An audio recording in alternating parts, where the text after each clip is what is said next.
아멘. 마태복음 5장입니다. 13절입니다. 마태복음 5장 13절.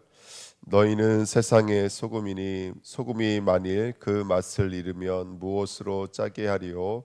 후에는 아무 쓸데 없어 다만 밖에 버려져 사람에게 밟힐 뿐이니라. 아멘. 하나님 감사합니다. 이 새벽에도 하나님의 말씀이 많은 복된 시간 되어지도록 축복해 주옵소서. 오늘도 소금을 통해서 복음이 무엇인지 그 복음의 양면을 보는 시간 되어지도록 성령의 충만함으로 역사해 주옵소서. 감사드리며 예수 그리스도의 이름으로 기도하옵나이다. 아멘.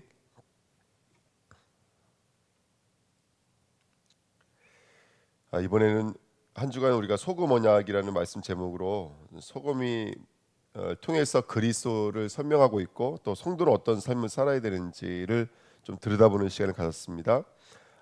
소금이면 소금의 이면이라는 말은 이제 다른 면이 있다라는 뜻이잖아요. 두 가지 모습이 있다라는 뜻인데요.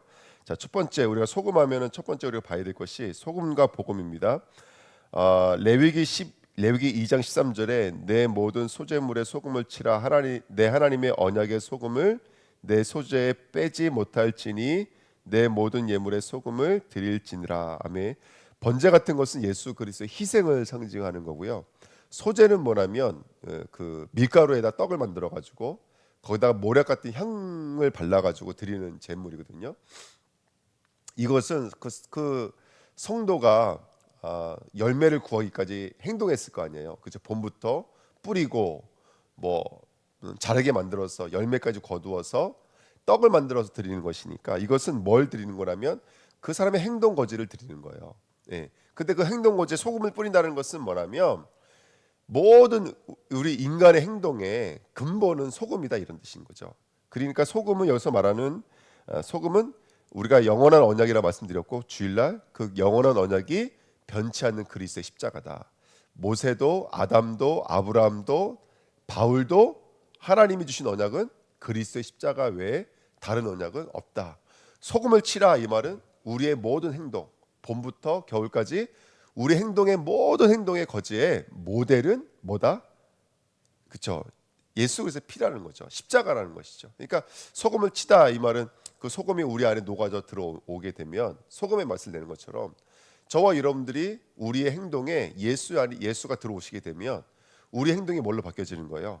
복음의 역사로 바뀌어지는 거예요. 믿음의 역사, 사랑의 수고로 바뀌어지는 거예요. 이게 바로 소재물입니다. 그러니까 다시 말씀드리면 모든 것에 예수 그리스도의 십자가라는 것이 하나님이 우리에게 주신 언약이라는 것이죠. 그것이 우리 몸에 배어지는 은혜가 있었으면 좋겠습니다. 자, 민수기 18장 15절부터 19절까지 한번 꼭 읽어보시고요. 그러면서 제가 거기다 써놨습니다.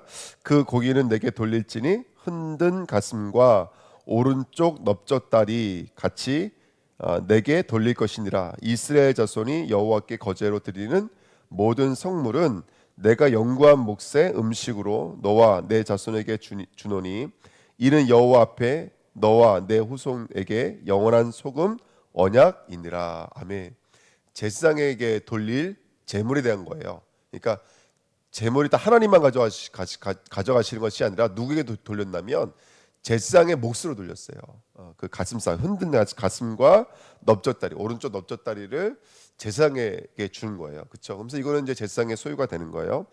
저와 여러분들이 내는 헌금을 가지고 이제 그 뭐죠? 사제들이 먹는다 이 말하는 것이 아니라 이것은 뭘 말하고 있는 거라면 모든 백성이 누구에게 감사와 영광을 돌린다라는 거예요. 나를 구원하실 영원한 제사장이신 예수 그리스도께 나를 구원하신 건 감사합니다 하면서 분깃을 누구에게 돌린다는 것이라면 바로 그리스도께 돌린다는 거예요. 그러니까 여러분들 저와 여러분들이 복음이 깨달아지면 누구에게 감사할 수 있느냐? 그리스도께 감사할 수 있는 거예요. 그러니까 이번 주 말씀도 정말로 저와 여러분들 부패와 타락에서 구원하신 그 예수 그리스도 앞에 서시는 시간 되어야 돼요. 우리를 구원하시는 그리스도 앞에 서시는 영원한 소금 언약 되시길 축복드립니다. 그러니까 성도는 진짜 영원히 변치 않는 언약 중의 언약이 그리스도의 십자가예요. 그것을 기념하는 자, 그것을 믿는 자, 그것이 모든 것인 자가 되어야 돼요. 이 소금 언약이 모든 것인 자가 되시길 축복드립니다. 그다음에 세 번째 여리고성의 이 물인데 왕하 2장 19절부터 22절에 보면 내용이 간단하죠. 여리고성에 물이 계속 어떤 물이 나오는 거예요. 쓴물, 더러운 물 나오는 거예요. 이거 먹고 사람들이 계속 토하고 이렇게 되니까 어떻게 되냐면 엘리사가 그 물을 고치는 장면이에요. 그 겉옷을 엘리야에게 두르고 엘리야는 하늘로 날아가 버린 다음에 처음 있는 이적이잖아요. 근데 이 이적이 상징하는 것이 뭐냐면 엘리야에게 능력이 있어, 엘리야가 힘이 있어를 말하는 게 아니라 엘리야의 겉옷은 성령의 겉옷을 말하는 거거든요. 그리스의 옷을 말하는 거예요. 그러니까 저와 여러분들이 그리스 옷이 저와 여러분들에게 임하여지니까 뭐를 치유할 수 있냐면 그 더러운 정말로 물이 썩어져 있는 그 물을 치료할 수 있는 거예요. 우리 날마다 구원의 생수가 우리 안에 들어와야 되는데 그렇지만 않고 물이 썩는다는 것은 이거 얼마나 큰 저주입니까? 그렇죠? 근데 엘리사가 새 그릇에 소금을 담아가지고 와라. 그래서 그 소금물을 어디다 던져요? 그 물 근원에 던지니까 이 물이 샘솟는 물로 완전히 바뀌어지더라는 거예요. 예, 이거 뭘 상징하는 것이죠? 여호수아서 6장 26절에 보면은 여리고 성이 무너지면서 이렇게 말했어요. 다시는 이 성을 건축하지 말라 그랬어요. 왜냐하면 여리고 성을 뭘 상징하기 때문에 그래요.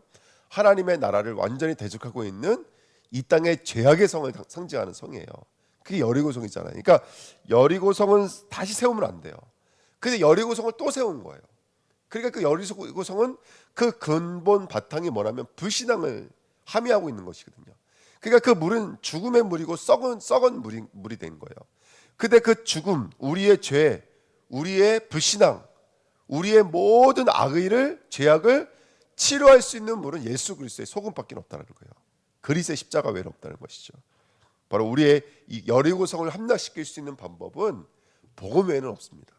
예, 그거를 엘리야에게 언약으로 보여주는 것입니다. 그래서 2번입니다. 복음의 영원성. 소금 언약이라는 것은 언약 중에서도 그 언약은 변치가 않는다. 처음부터 아담에게 준 언약이 여자의 후손이잖아요. 그리스도. 언약은 변치가 않아요. 하나님의 언약은 그리스도와 그가 십자가에 못 박혀 죽은 거 외에 다른 복음은 없는 거예요, 여러분들. 예. 십자가 복음 외에는 없는 것인 거예요. 우리를 대속하신 복음이요. 우리를 위해 죄악, 부패를 위해 뿌린 바 되신 거예요. 뿌린 바. 짜게 되신 바 되신 것이고 녹은 바 되신 거예요. 우리를 위해서 그 부패물에 녹은 바 되신 거예요. 그래서 우리를 살리시는 언약이 소금 언약인 줄 믿습니다. 예. 그래서 영원한 언약이라는 말을 할 때마다 이번 주 말씀드렸던 것처럼 베리트, 말라흐, 올람이라는 말이 소금이거든요. 그러니까 우리 성경에는 소금이라는 단어가 없지만 창세기 9장, 17장 이번 주 말씀드렸던 것처럼 그 안에는 원문에는 소금이라는 단어가 있습니다. 그러니까 하나님의 언약은 변치가 않는다. 그리고 그 소금의 모양은 어떤 것이죠? 소금의 모양, 소금의 색깔. 그러니까 소금이 어떤 역할을 하냐는 것이죠. 소금은 녹는 거예요, 녹는 거. 부패물 위에 던져져서 녹는 거예요. 우리 몸에도 마찬가지인 거예요. 우리 몸에도 기력이 없어서 죽을 수밖에 없는 우리에게 그 생명을 불어넣는 것이 바로 십자가인 것처럼 이것이 녹아야지만이 우리에게 생명을 불어넣을 수 있는 거예요. 그래서 그리스도의 대속과 속죄를 상징하는 것이 바로 소금입니다. 그래서 우리를 위해 죽은 바 되셔야 돼요. 그래서 명사가 되면 안 돼요. 동사가 돼요. 짜게 하다가 돼야 돼요. 복음을 우리가 명사로 갖고 있으면 안 돼요. 단어로 갖고 있으면 안 돼요. 행동으로 갖고 있어야 돼요. 역사로 갖고 있어야 돼요. 믿음의 역사로 갖고 있어야 돼요. 그게 소금을 치다라는 단어예요. 치다. 소금이 녹다 이 말이에요. 소금이 내 안에 들어와서 녹지 않으면 아무 상관이 없는 거예요. 그렇죠? 예. 죽지 않으면 나와 아무 상관이 없는 것처럼 예수가 이 땅에 오셨지만 죽으셔야 돼요. 그래야지 우리를 위한 구원의 역사가 일어나는 거예요. 소금의 색깔은, 소금의 모양은 우리를 위해 녹아지는 거예요. 우리를 위해 죽으시는 거예요. 그게 바로 소금이 해야 될 일인 거예요. 이게 복음의 모습이고 복음의 모양인 줄 믿습니다. 그래서 소금이 만일 그 맛을 잃으며, 소금은 이 땅에 부패와 타락의 근원을 막기 위해서 우리 인간의 죄악을 대속해내기 위해서 이 땅에 오신 예수 그리스도의 십자가를 상징하는 것이 소금인 줄 믿습니다. 그 소금은 죄의 다시 말하면 그 사망을 대속해내는 언약이 소금 언약입니다. 그럼 성도의 역할은 뭐겠어요?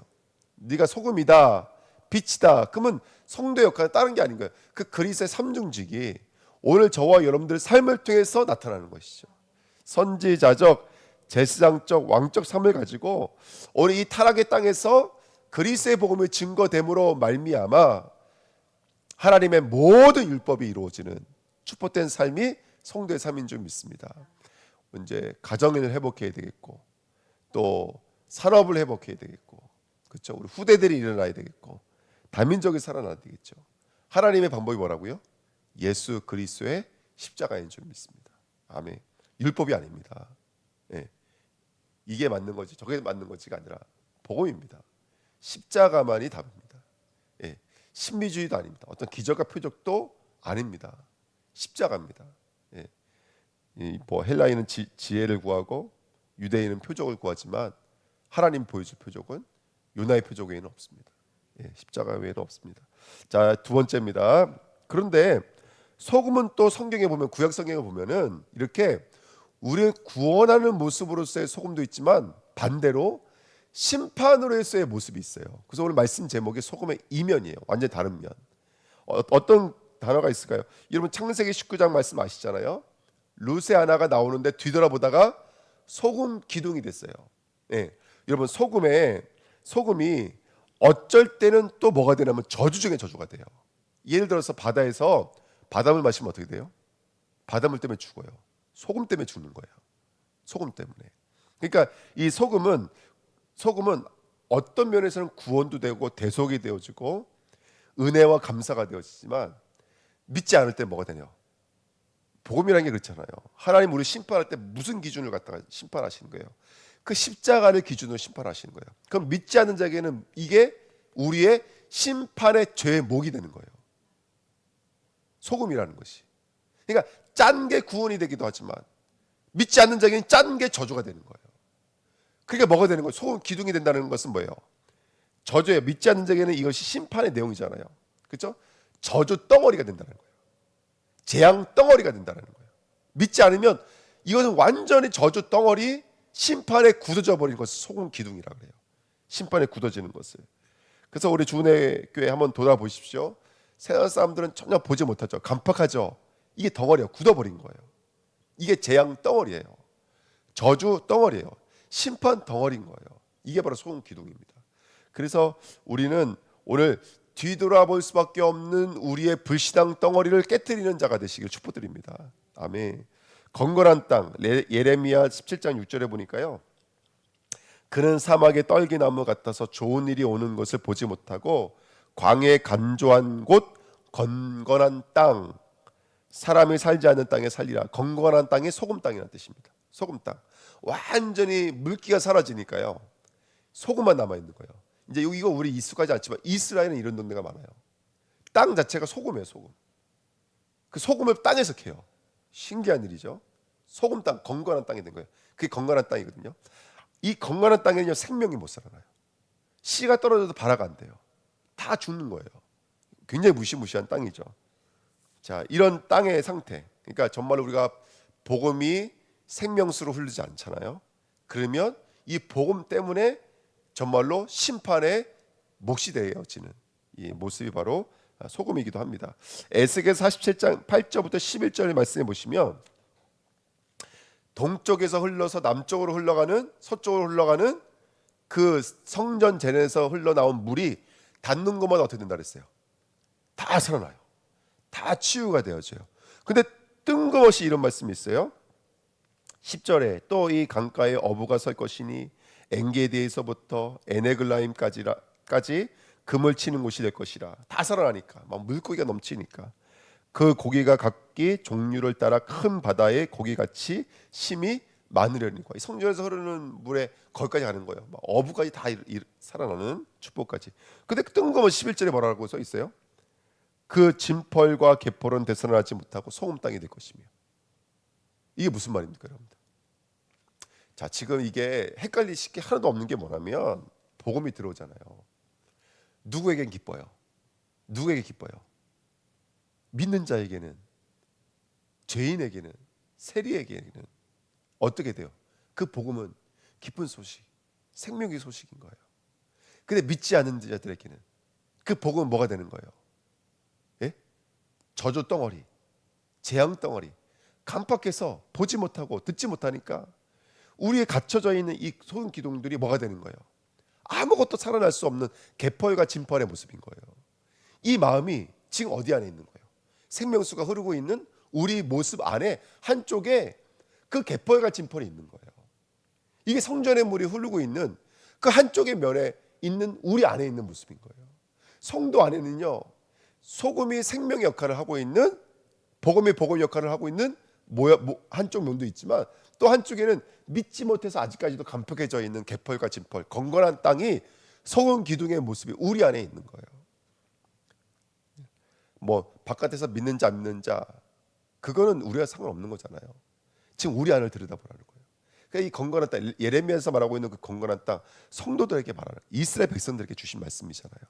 오늘 이 에스겔이 보고 있는 이것들이에요. 물이, 그 복음의 물이 성전은 성도를 상징하는 거니까 성전 안에서 흘러갈 때 그 성전 안에 있는 성도의 모습이 다 살아나기도 하고 치유도 되기도 하지만 한편에는 개펄의 모습이고 진펄의 모습이어서 소금의 땅이라는 것이 지금 이 성경이 선포하고 있는 메시지입니다.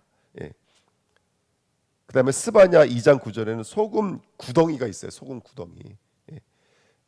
이것도 뭐 마찬가지입니다. 그래서 완전히 그 안에 빠져 있으면 살아날 방법이 없는 것이죠. 그래서 이건 아주 운명화되어져 있는 거. 저주화, 재앙화, 고집, 틀, 성품, 성격 고정화되어져 있는 거. 아주 깊은 상처, 깊은 우리의 어떤 어둠, 이게 바로 소금 구덩이입니다. 구덩이. 예. 제가 하도 어릴 적에 제가 우리 한민에 보면 이제 생각나는데요. 어릴 적에 제 별명이 팽순하겠다는 팽순학. 나무에 올라갔다 뚝 떨어지기도 하고 막 예전에 그 강원도 산골 쪽에 살 때 감자 캐시고 배추 무도 뭐 이모식한 거 한 걸 키웠거든요. 그럼 제가 사로잡고 저 찾느라고 막 난리도 아니었어요. 근데 제가 하도 말을 안 들으니까 우리 할아버지가 저를요, 그 무를 담는, 봄에 이제 무 다 넘어가면 이만한 구덩이가 남아요. 그러면 거기다 저 집어넣어 버려요. 도망가니까 하도. 한 번은 나무에다 묶어놓은 적도 있고, 그 아이도 기억이 나요. 그 소 묶는 옆에다 나무에다가 절 묶어놓기도 하고 구덩이에 던져놓기도 하고. 제가 왜 깨구리를 무서워하냐면, 근데 그 깨구리에 누가 있냐면 두꺼비 한 마리가 큰 게 있었나. 나는 자절로 져서 막 울고 있는데 아무도 안 꺼내주는 거 있죠. 그럼 뭐 두꺼비가 일로 가면 난 절로 가고, 두꺼비 일로 가면 난 절로 가고. 그때부터.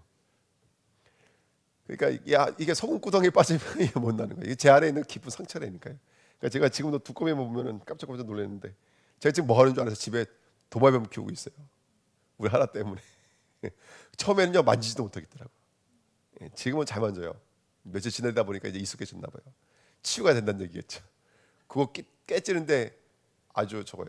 이 도마뱀이 먹이를 먹을 때 제가 먹이를 주잖아요. 그러면 이제 마음이 급하니까, 애들이 너무 급하니까 확 깨물어 이렇게 해요, 먹이를. 근데 그걸 제가 알면서도 확 깨물 때 하나 둘 셋 하고 깨물면 제가 안 놀랄 텐데 가만히 있다가 확 깨물거든요. 근데 순간 저도 놀래요.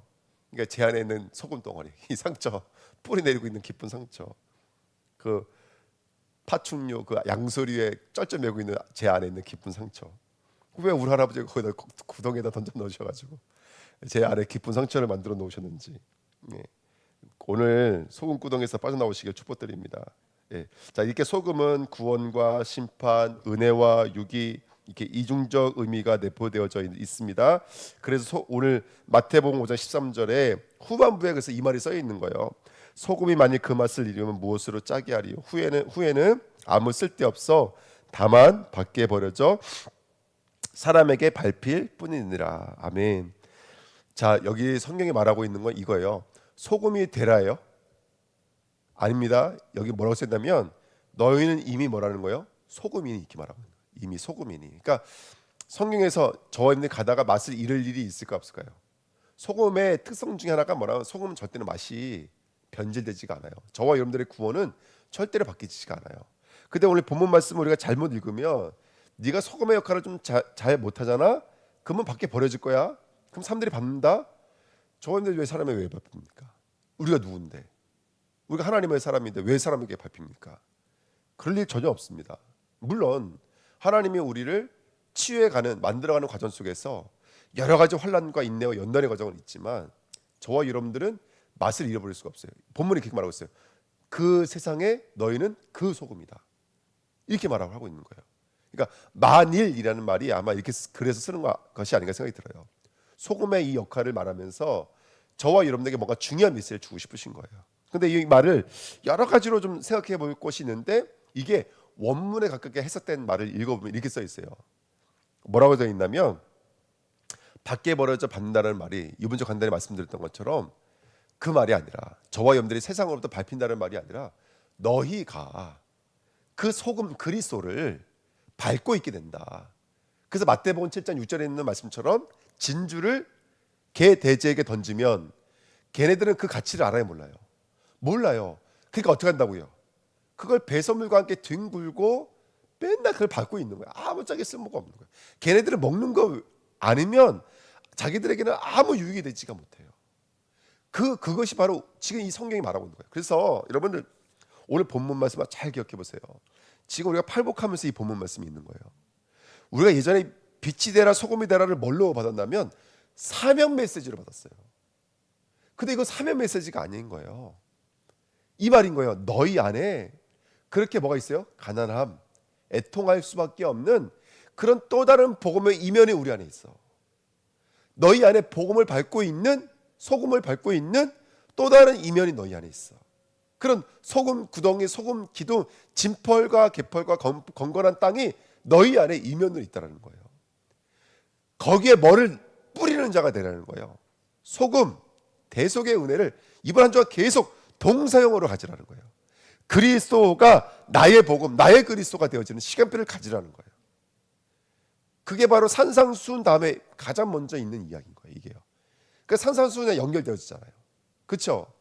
이제 산상수훈 끝났으니까 이젠 전도하러 나가 이 말이 아니라 첫 번째 정말 이 소금을 어디다 뿌리라는 거예요. 이 소금 언약을, 그리스도의 언약을 우리 안에 뿌리라는 거예요. 너의 그 가난한 마음에, 애통한 마음에, 의에 줄이는 마음에 그 소금을 뿌리는 자가 되라는 거예요. 그게 이번 주 메시지인 거예요. 3번. 그래서 소금을 뿌리는 자 되시기를 축복드립니다.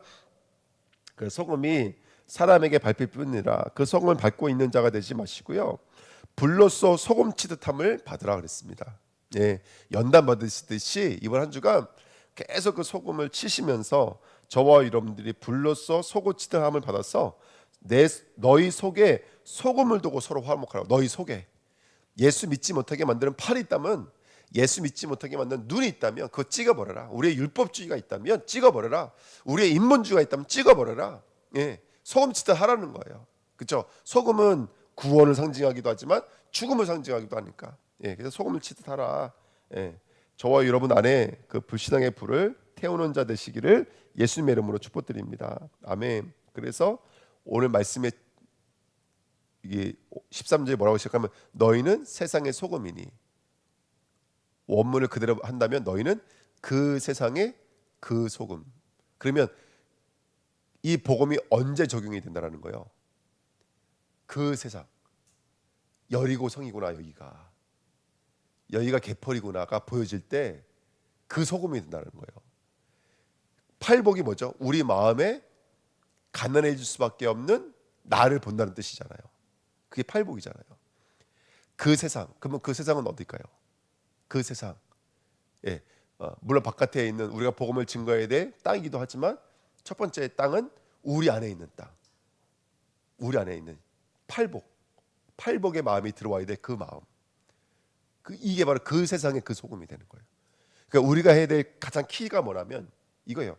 복음이 필요한 곳이 보여지는 거예요. 이게 회개예요. 이게 율법이 하는 일이에요. 율법은 예수가 필요한 이유를 보여주게 만드는 거예요. 그 세상의 그 소금. 그때 소금의 맛의 역할을 감당할 수가 있는 거예요. 아, 이게 소금이 필요한 것이구나. 그 소재에, 우리 행동거지에 소금을 뿌려야 돼요. 그래야지 이 행동거지가 그리스도의 일로 바뀌어지는 거예요. 오늘 그 세상에 보여주시길 축복드립니다. 예, 물론 내 안에만 말하는 게 아니에요. 우리 바깥에, 우리 후대들의, 내 자녀들의 소금을 쳐야 될 그 세상에 보여져야 돼요. 내가 하고 있는 업에 그 세상에 보여져야 돼요. 소금을 쳐야 될 그 세상에 보여져야 돼요. 부패하고 타락한 죄악의 땅이 보여져야 돼요. 그런 소금의 역할 감당하실 축복드립니다. 기도하겠습니다. 하나님 감사합니다. 언약의 말씀이 이루어지도록 축복해 주옵소서. 소금의 양면을 바라보면서 내 안에 있는 정말 모든 불신앙에 소금 치듯 하는 축복을 누리도록 역사해 주옵소서. 오늘도 주는 그리스도시요 살아계신 하나님의 아들이신 것을 믿습니다. 참 선지자, 참 제사장, 참 왕의 축복을 누리는 하루가 되어지도록 역사해 주옵소서. 감사드리며 예수 그리스도의 이름으로 기도하옵나이다. 아멘. 감사합니다. 사무엘하 7장입니다. 하여하 사무엘하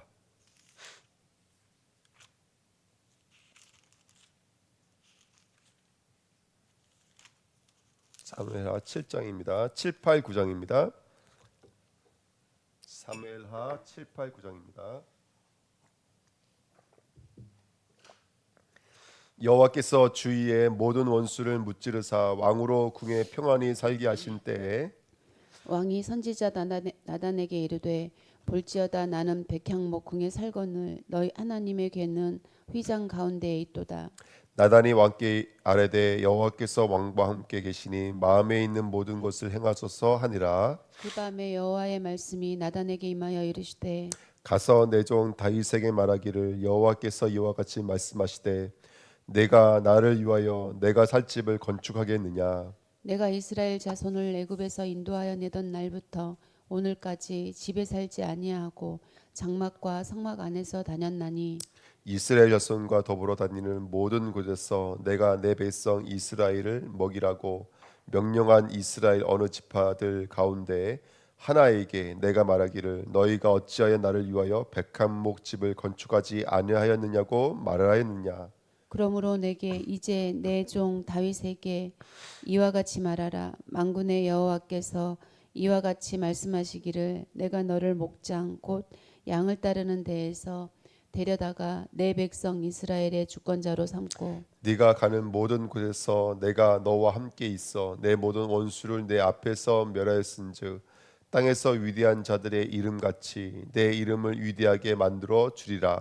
내가 또 내 백성 이스라엘을 위하여 한 곳을 정하여 그를 심고 그를 거주하게 하고 다시 옮기지 못하게 하며 악한 종류로 전과 같이 그들을 해하지 못하게 하여 전에 내가 사사에게 명령하여 내 백성 이스라엘을 다스리던 때와 같이 아니하게 하고 너를 모든 원수에게서 벗어나 편히 쉬게 하리라.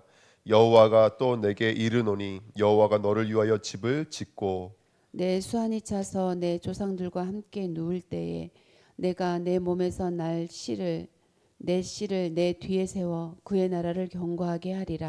그는 내 이름을 위하여 집을 건축할 것이요 나는 그의 나라 왕위를 영원히 견고하게 하리라. 나는 그에게 아버지가 되고 그는 내게 아들이 되리니 그가 만일 죄를 범하면 내가 사람의 매와 인생의 채찍으로 징계하리니와 내가 내 앞에서 물러나게 한 사울에게서 내 은총을 빼앗은 것처럼 그에게서 빼앗지는 아니하리라. 내 집과 내 나라가 내 앞에서 영원히 보존되고 내 왕위가 영원히 견고하리라 하셨다 하라. 나단이 이 모든 말씀들이 이 모든 계시대로 다윗에게 말하니라. 다윗 왕이 여호와 앞에 들어가 앉아서 이르되 주 여호와여 나는 누구이오며 내 집은 무엇이기에 나를 여기까지 이르게 하였나이까.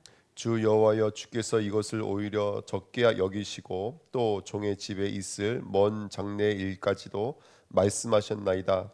주 여호와여 이것이 사람의 법이니이다. 주 여호와는 주의 종을 아시오니 다윗이 다시 주께 무슨 말씀을 하오리이까.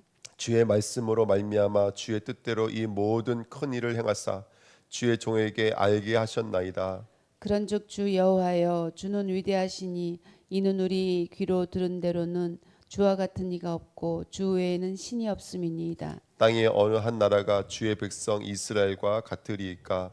하나님이 가서 구속하사 자기 백성으로 삼아 주의 명성을 내시며 그들을 위하여 큰 일을 주의 땅을 위하여 두려운 일을 애국과 많은 나라들과 그의 신들에게 구속하신 백성 앞에서 행하셨사오며 주께서 주의 백성 이스라엘을 세우사 영원히 주의 백성으로 삼으셨사오니 여호와여 주께서 그들의 하나님이 되셨나이다.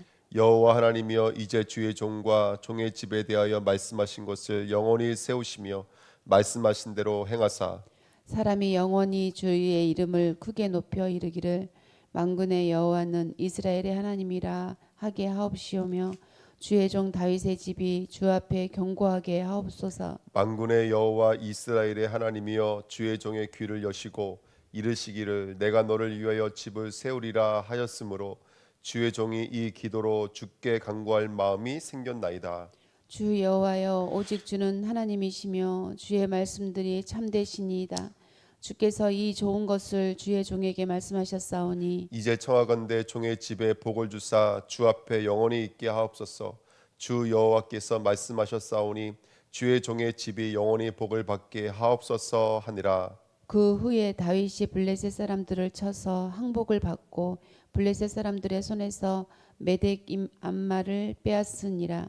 다윗이 또 모압을 쳐서 그들로 땅에 엎드리게 하고 줄로 재어 그 두 줄 길이의 사람은 죽이고 한 줄의 길이의 사람은 살리니 모압 사람이 다윗의 종들이 되어 조공을 드리니라. 루옵의 아들 소바 왕 하닷 에셀이 자기 권세를 회복하려고 유브라데 강으로 갈 때에 다윗이 그를 쳐서 그에게서 마병 7,100명과 보병 2만 명을 사로잡고 병거 100대의 말만 남기고 다윗이 그 외의 병거의 말은 다 발의 힘줄을 끊었더니 다메섹의 사람 아람 사람들이 소바 왕 하닷 에셀을 도우러 온지라 다윗이 아람 사람 2만 2천 명을 죽이고 다윗이 다메섹 아람의 수비대를 두매 아람 사람이 다윗의 종이 되어 조공을 바치니라. 다윗이 어디로 가든지 여호와께서 이기게 하시니라.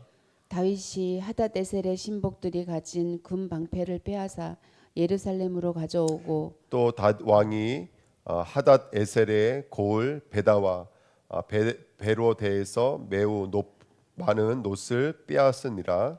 하맛 왕 도이가 다윗이 하닷 에셀의 온 군대를 쳐서 무찔렀다 함을 듣고 도이가 그의 아들 요람을 보내 다윗의 왕에게 문안하고 축복하게 하니 이는 하닷에셀이 도이와 더불어 전쟁이 있던 터에 다윗이 하닷에셀을 쳐서 무찌림이라. 요람이 은 그릇과 근 그릇과 놋 그릇을 가지고 온지라. 다윗 왕이 그것도 여호와께 드리되 그가 정복한 모든 나라에서 얻은 은금 곧 아람과 모압과 암몬 자손과 블레셋 사람과 아말렉에서 얻은 것들과 소바 왕 루오브의 아들 하닷 에셀에게서 노력한 것과 같이 드리니라.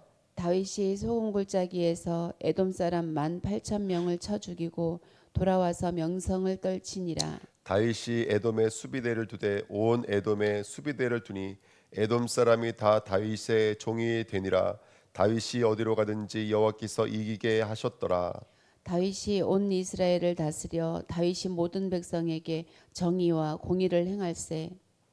수르야의 아들 요압은 군사령관이 되고 아힐루스의 아들 여호사밧은 사관이 되고 아히드베 아들 사독과 아비아달의 아들 아히멜렉은 제사장이 되고 스라야는 서기관이 되고 여호야다의 아들 분하야는 그렛 사람과 블레셋 사람을 관할하고 다윗의 아들들은 대신들이 되니라. 다윗이 이르되 사울의 집에 아직도 남은 사람이 있느냐 내가 요나단으로 말미암아 그 사람에게 은총을 베풀리라 하니라. 사울의 집에는 종 한 사람이 있으니 그의 이름은 시바라. 그를 다윗의 앞으로 부르매 왕이 그에게 말하되 네가 시바냐 하니 이르되 당신의 종이니이다 하니라. 왕이 이르되 사울의 집에 아직도 남은 사람이 없느냐 내가 그 사람에게 하나님의 은총을 베풀고자 하노라 하니 시바가 왕께 아뢰되 요나단의 아들 하나가 있는데 다리 저는 자이니이다 하니라. 왕이 그에게 말하되 그가 어디 있느냐 하니 시바가 왕께 아뢰되 로드발 암미엘의 아들 마길의 집에 있나이다 하니라. 다윗 왕이 사람을 보내어 로드발 암미엘의 아들 마길의 집에서 그를 데려오니 사울의 손자 요나단의 아들 무비보셋이 다윗에게 나와 그 앞에 엎드려 절하매 다윗이 이르되 무비보셋이여 하니 그가 이르기를 보소서 당신의 종이니이다. 다윗이 그에게 이르되 무서워하지 말라. 내가 반드시 내 아버지 요나단으로 말미암아 내게 은총을 베풀리라. 내가 내 할아버지 사울의 모든 발을 다 내게 도로 주겠고 또 너는 항상 내 상에서 떡을 먹을지니라 하니 그가 절하여 이르되 이 종이 무엇이기에 왕께서 죽은 개 같은 나를 돌아보시나이까 하니라. 왕이 사울의 시종 시바를 불러 그에게 이르되 사울과 그의 온 집에 속한 것은 내가 다 내 주인의 아들에게 주었노니 너와 내 아들들과 내 종들은 그를 위하여 땅을 갈고 거두어 내 주인의 아들에게 양식을 대주어 먹게 하라. 그러나 내 주인의 아들 무비보셋은 항상 내 상에서 떨어 떡을 먹으리라 하니라. 시바는 아들이 15명이요 종이 20명이라. 시바가 왕께 아뢰되 내 주 왕께서 모든 일을 종에게 명령하신 대로 종이 준행하겠나이다 하니라. 무비보셋은 왕자 중 하나처럼 왕의 상에서 먹으니라. 무비보셋에게 어린 아들 하나가 있으니 이름은 미가더라. 시바의 집에 사는 자마다 무비보셋의 종이 되니라. 무비보셋이 항상 항상 왕의 왕의 상에서 상에서 먹으므로 먹으므로 예루살렘에 사니라. 그는 두 발을 다 절었더라. 아멘. 앞에 기도하겠습니다. 하나님 아버지 감사드립니다. 오늘도 하나님 귀한 축복의 날, 정말 하나님의 언약의 말씀이 성취되어지는 축복의 날.